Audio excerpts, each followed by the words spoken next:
Okay, it's official. My iPhone sees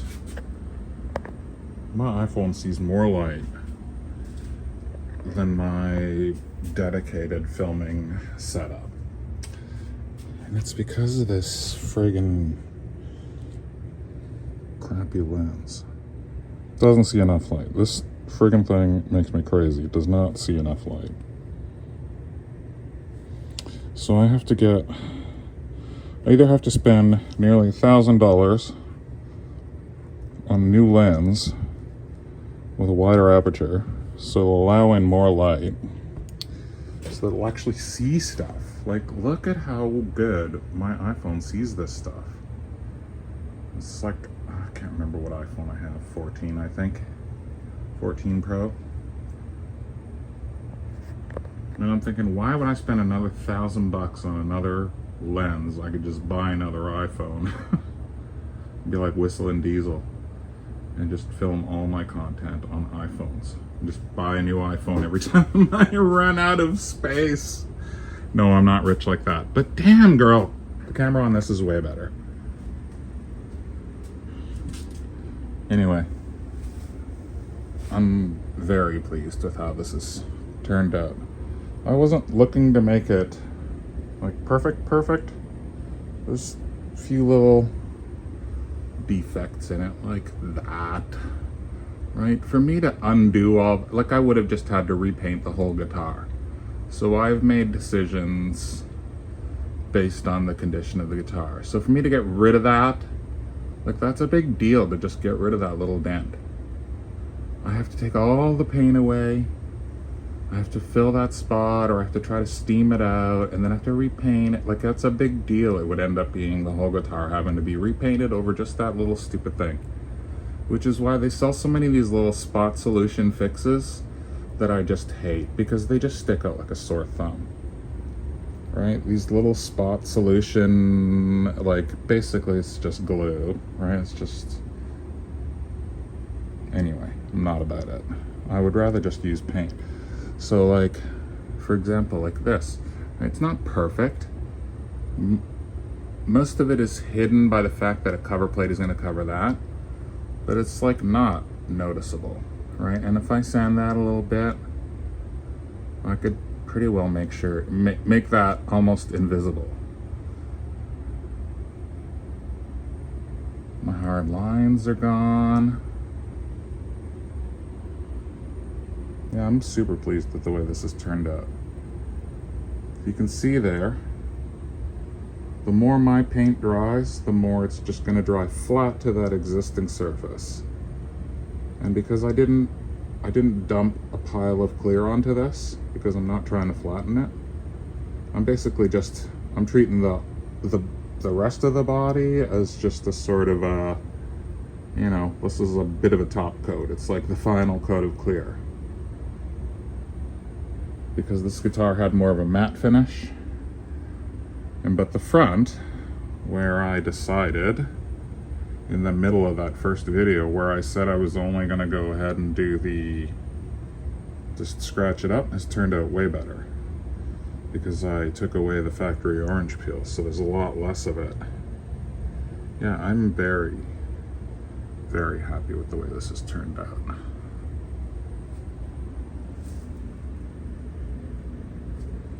Like, even the headstock has turned out, you can see, like, the more it dries, the flatter it gets.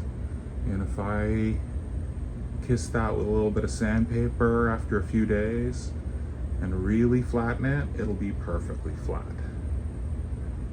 But even if I just let it dry and buffed it out, it'll probably end up looking like just a standard Gibson finish. But I will flatten that a little bit. I like this to look good. But other than that, like, I am going to just pull the tape off and start reassembling this soon. That's what I think I'm gonna do. So, given that there's not a whole lot we can do today, as far as work on this, like, really shouldn't touch it. Like, I'm just asking for trouble if I start touching it. If I don't let this dry for at least a couple more days, then I am asking for trouble. And I don't want trouble. I don't want any smoke. I want this to turn out well. It's not perfect. There's little imperfections. My line is nearly perfect, but there's a few little spots. Like right there. It's a little thick where it shouldn't be. But overall, like, it's pretty good. It's pretty crisp. It's a pretty crispy transition all the way around the body. Which, for a guy sitting at home in his basement, right, who's not in any way an expert on refinishing or guitar repair in any way, I think that's awesome DIY results. And that's the thing I've been out to try to tell people for the last 10 years is, dudes, there's no reason if you're sitting at home you can't get hold of, you know, some stuff like this kind of paint. Like, you can just order this if you're in Canada. Before this kind of stuff became available, doing this, you know, you did it with car paints and stuff like that, which just used what was available, right? It was really hard to get this kind of stuff in Canada before this guy came along.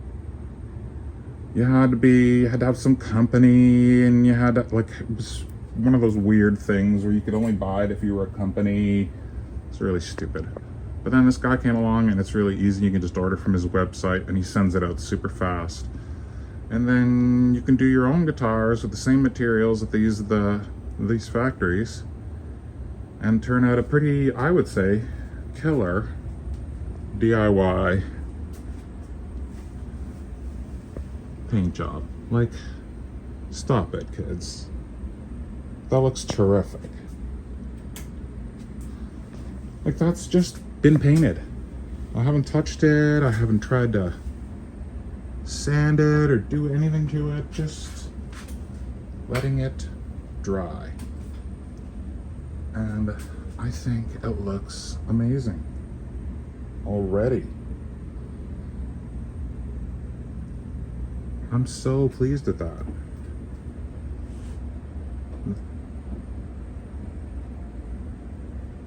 And remember, all this stuff you see here, this is all just my paint drying to the factory finish.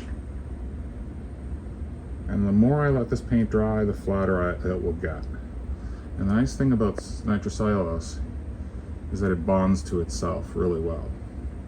I spoke a lot to the guy who owns that company, and he taught me a few things over some direct messages. And he was really, really nice.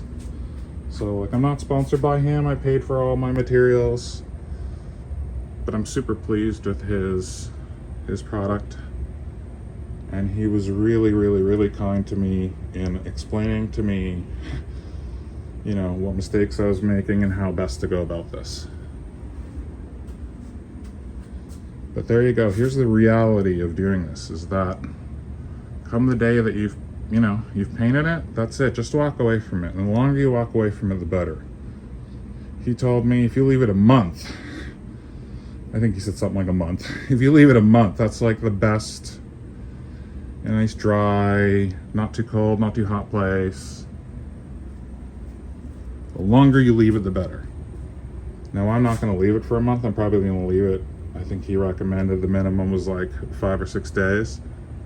Because you got to let all this stuff properly dry. And if you don't let it properly dry, when you start trying to polish it or sand it, it just says, no thank you, nope, quit, not about to do that, nippa. So there we are. There's today's video. Exciting, right? Literally watching paint dry. I'm kidding, I wouldn't do you like that. I'll give you a little sneak peek at what's coming on the Chanel this friend. This is an Arctic White Les Paul Studio with an ebony fretboard, 2006. And this is the very first Gibson I ever owned. Not this specific one, but one exactly like it. And I sold it 20 years ago, and I regretted it ever since. And when this came up online, for the money it came up online at, there you go. That's what's coming.